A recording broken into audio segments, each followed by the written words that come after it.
আল জাহিদ ইসলামিয়া কমপ্লেক্সে ফল উৎসব ও বৃক্ষরোপণ কর্মসূচি অনুষ্ঠিত।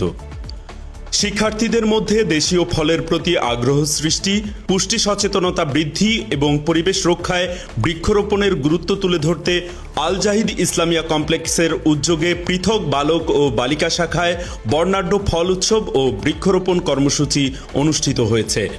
অনুষ্ঠানে সভাপতিত্ব করেন প্রতিষ্ঠানের চেয়ারম্যান হযরত মাওলানা জাহিদুল ইসলাম। এইবার আমরা একেবারে ঘরোয়া পরিবেশে আমরা আয়োজনটা করেছি। তো আমার কাছে যেটা ভালো লেগেছে যে আমাদের স্টুডেন্টরা ফল নিয়ে এসছে, আমরা অনেকগুলো ফল কোনো কাজে লাগবে না সেটাও কিনেছি। তারপরে অনেকগুলো ফল ওরা আবদার করে অনেক বেশি দাম হাঁকিয়েছে, আমরা সেটাও কিনেছি। আবার রিজনেবল প্রাইসে অনেক ফল আমরা কিনেছি।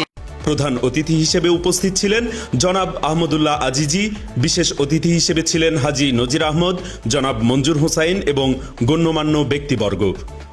অনুষ্ঠানে বক্তারা বলেন, একটি ফল গাছ যেমন মানুষের জীবন ও প্রকৃতির জন্য আশীর্বাদ, তেমনি দেশীয় ফল আমাদের পুষ্টি ও সুস্বাস্থ্যের গুরুত্বপূর্ণ উৎস। তাই প্রত্যেক শিক্ষার্থীর অন্তত একটি করে গাছ রোপণ ও পরিচর্যার দায়িত্ব নেওয়া সময়ের দাবি। তারা সবুজ ও টেকসই বাংলাদেশ গঠনে সবাইকে এগিয়ে আসার আহ্বান জানান।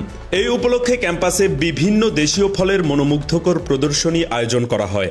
পরে অতিথিরা ফলজ, বনজ ও ঔষধি গাছের চারা রোপণ করেন এবং শিক্ষার্থীদের হাতে বিভিন্ন প্রজাতির চারা তুলে দেন। পুরো আয়োজন উৎসবমুখর পরিবেশে সম্পন্ন হয়।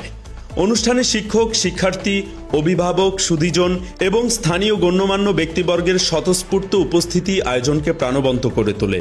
অনুষ্ঠানে সার্বিক সহযোগিতায় ছিলেন আল জাহিদ ইসলামিয়া কমপ্লেক্সের অধ্যক্ষ জান্নাতুল ফিরদাউস। তার নিবিড় তত্ত্বাবধান, পরিকল্পনা ও সমন্বয়ে অনুষ্ঠানটি সুশৃঙ্খল ও সফলভাবে সম্পন্ন হয়। মিডিয়া সেল, আল জাহিদ ইসলামিয়া কমপ্লেক্স।